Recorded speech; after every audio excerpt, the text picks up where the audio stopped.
2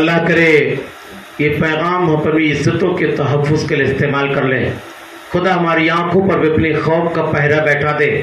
جہاں شریعت نے دیکھنے کا حکم دیا ہم اسی کو دیکھیں، اور جہاں بچنے کا حکم دیا ہم اس سے بچے رہیں. سمجھا نوجوانوں؟ بلکہ اسی رہتے اگر کوئی اتنا پرہیزگار نوجوان ہو جائے کہ اسی چیز کو دیکھے جس کے دیکھنے کی اجازت ہے، تو آنکھ والا ہوتے بھی ایسے کو کہا جائے گا اندھا ہے، کان والا ہوتے بھی ایسے کو کہا جائے گا بہرا ہے، زبان والا ہوتے ہوئے ایسے کو کہا جائے گونگا. کیا مطلب؟ گونگا نہیں ہے مگر شریعت کے خلاف آج تک اس نے کچھ بولا ہی نہیں ہے. بہرا نہیں ہے مگر شریعت کے خلاف بری بات آج تک سنا ہی نہیں ہے. اندھا نہیں ہے مگر شریعت کے خلاف کوئی چیز آنکھ سے دیکھا ہی نہیں ہے. جب آدمی اپنے جسم کے ایک حصے پہ ایسا پہرا بیٹھاتا ہے تب خدا اپنے خوف کا پہرا بیٹھا کر اس کی عزتوں کی حفاظت کرتا ہے اور اس کو اتنا مشہور کر دیتا ہے کہ زمین کا ذرہ ذرہ اسے محبوب خدا سمجھنے لگتا ہے. اللہ کرے یہ پرہیزگاری، یہ تقوی، یہ خوف، یہ خشیت، یہ طہارت ہم سب کے سینوں میں بھی آ جائے. آمین تو کہہ دیا کریں آپ. دراصل جو موضوع میں نے چھیڑ دیا ہے اس موضوع پر کئی گھنٹہ بولوں تو انشاءاللہ مضمون بھی نہیں ختم ہوگا، مگر یہ کہ بہرحال ٹائم لمبا لگ جائے گا. اس لیے اپنی اس بات کو سمیٹتے ہوئے میں اصل مقصد تک تھوڑی سی گفتگو کر دوں. ہمارے بڑے بھائی فاضل گرامی علامہ مرتضی حسین صاحب قبلہ دامت ظل العالی نے یہ میلاد النبی کی پاکیزہ محفل اپنے دولت قدے پہ لگائی ہے. مجھ سے انہوں نے کہا میلاد بھی ہو جائے اور اسی میلاد کے بہانے والدین کریمین کے لیے مغفرت کی دعائیں ہو جائیں. بہت اچھی بات ہے. میں تو کہتا ہوں میلاد لگا کے جب مغفرت کی دعا کی جائے گی تو دعا تو قبول ہو ہی جائے گی. اس لیے کہ میلاد کی محفل بھی رد ہو سکتی ہے. بولے آپ؟ جی نہیں. ایک عقیدہ بتا کے جاؤ، یاد رکھیے گا خدا سب کچھ رد کر سکتا ہے مگر اپنے محبوب کی محفل نہیں رد فرمائے گا. اور جب محفل نہیں رد فرمائے گا تو یہ محفل جس کی مغفرت کی دعا کا بہانہ بنے گی، یقین جانو دعا بھی باب اجابت کو کھٹکھٹائے گی اور اللہ کی بارگاہ سے قبولیت کی سند ملے گی. تو میں 10 منٹ میں میلاد شریف پڑھتا ہوں، پھر والدین کی مغفرت کی. بیٹا بیٹھ جاؤ. تھک گئے کیا انہوں؟ قوالی ہوتی تو صبح تک نہیں تھکتے نہیں. اب کہیں قوال کے ساتھ قوالا آ جاتے. میرے خیال سے بیلواں کے لوگ گھر سے کوئی لوٹ کر لے کے چلا جائے کوئی پرواہ نہیں ہے کہ نہیں. ہم لوگ قوالی میں جتنا مست ہوتے ہیں کاش اتنا تقریبی بھی مست ہو جاتے تو یقین جانو دنیا سنور جاتی ہے کہ نہیں بھائی؟ بات ہے کہ نہیں ہے؟ جی ہم نے لوہرسن میں قوالی بند کروا دی. مولانا رضوان صاحب قبلہ میرے کریم ہے، جانتے ہیں. 2 دن جلسہ ہوتا تھا، پہلے دن تقریر ہوتی تھی تو دوسرے دن قوالی. بڑی محنت کر کے میں نے قوالی ختم کروائی. تیسرے سال آرکیسٹرا کا پروگرام لگا رہا.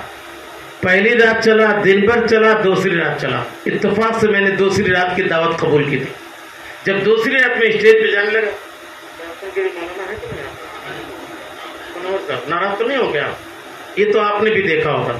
جب دوسری رات مدرسہ ستاریہ غفاریہ سے میں جانے لگا، اتفاق سے لڑکے اسی آرکیسٹرا کے سامنے والے سے مجھ کو لے کے جانے لگے. کسی کی ٹانگ اٹھی ہوئی ہے، کسی کی لٹکی ہوئی ہے، کوئی ٹیڑھی ہے، کوئی جھکی ہے. ایک نظر پڑی، میں نیچے نگاہ کر کے پوچھا یہ کیا ہو رہا تھا؟ لڑکوں نے سمجھا کہ حضرت بڑے خوش ہوئے ہوں گے دیکھ کر کے. کہتے ہیں آرکیسٹرا حضرت آرکیسٹرا. میں نے کہا کیوں لگا یہ؟ کہ لگا ہے، لگ گیا. اسٹیج پر گیا. جب میرا اعلان ہوا تو میں نے کمیٹی والوں کو بلایا. میں نے کہا بلا والے ادھر آئے. آپ بتائیے اب تک تو جھولا چل رہا تھا، ہم لوگ برداشت کر لیے. آپ غبارے پر فائرنگ کر کے پھوڑ رہے تھے، ہم لوگوں نے برداشت کر لیا. ہم لوگوں کے برداشت کا اتنا غلط نتیجہ نکلا کہ اب سنیما تھیٹر بھی آ گیا عرس میں. میں نے کہا یقیناً ایسا عرس بند کر دیا جائے، ناجائز ایسا عرس کرنا جس میں حرام کام ہوتا ہو. بلا والوں سے میں نے کہا دروازہ کھول کر اس کی لائٹ کاٹو اور تھپڑ مار کر کے سب کو باہر کرو، اور خبردار آرکیسٹرا والے سے ایک پیسہ بھی آپ کرایہ نہ لیجیے گا، کسی شاعر کسی مولانا کے لفافے میں نہ ڈال دیجیے گا، اس لیے کہ کرایہ لینا حرام ہے.